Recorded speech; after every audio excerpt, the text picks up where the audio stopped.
Kuravilangad science സിറ്റിയുടെ ശേഷിക്കുന്ന നിർമ്മാണ പ്രവൃത്തികൾ ഒരൊറ്റ ഘട്ടമായി പൂർത്തീകരിക്കുന്നതിന് സർക്കാർ ആലോചിക്കുന്നതായി ജലവിഭവ ഭവനനിർമ്മാണ വകുപ്പ് മന്ത്രി മോൻസ് ജോസഫ് അറിയിച്ചു.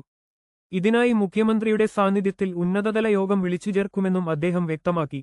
സയൻസ് സിറ്റി പ്രവർത്തനസജ്ജമായതിന്റെ 1ാം വാർഷികാഘോഷം ഉദ്ഘാടനം ചെയ്ത് സംസാരിക്കുകയായിരുന്നു മന്ത്രി. സയൻസ് സിറ്റിയിലെ റോഡ്, നടപ്പാത എന്നിവയുടെ നിർമ്മാണം നിലവിൽ പുരോഗമിക്കുകയാണ്. വാനനിരീക്ഷണത്തിനായുള്ള ടെലസ്കോപ്പ് സ്ഥാപിക്കുന്ന കെട്ടിടത്തിന്റെ നിർമ്മാണം അന്തിമഘട്ടത്തിലേക്ക് കടന്നതായും മന്ത്രി കൂട്ടിച്ചേർത്തു. പദ്ധതിയുടെ സുഗമമായ നടത്തിപ്പിനായി വിവിധ വകുപ്പുകളെ ഏകോപിപ്പിച്ച് മുന്നോട്ടു പോകും. ജില്ലയിലെ ജനപ്രതിനിധികളുടെയും എംപിമാരുടെയും സഹകരണത്തോടെ സയൻസ് സിറ്റിയുടെ ഭാവി വികസന പദ്ധതികൾ ആവിഷ്കരിക്കുമെന്നും അദ്ദേഹം പറഞ്ഞു. ചടങ്ങിൽ സയൻസ് സിറ്റിയിലെ പ്രദർശന വസ്തുക്കളെക്കുറിച്ചുള്ള ഡിജിറ്റൽ QR കോഡ് വിവരസേവനത്തിന്റെ ഉദ്ഘാടനവും മന്ത്രി നിർവഹിച്ചു. ഉഴവൂർ ബ്ലോക്ക് പഞ്ചായത്ത് പ്രസിഡന്റ് ബിന്ദു സുരേന്ദ്രൻ ചടങ്ങിൽ അധ്യക്ഷത വഹിച്ചു. കൂടുതൽ വാർത്തകൾക്കായി ഞങ്ങളുടെ ചാനൽ സബ്സ്ക്രൈബ് ചെയ്യുക.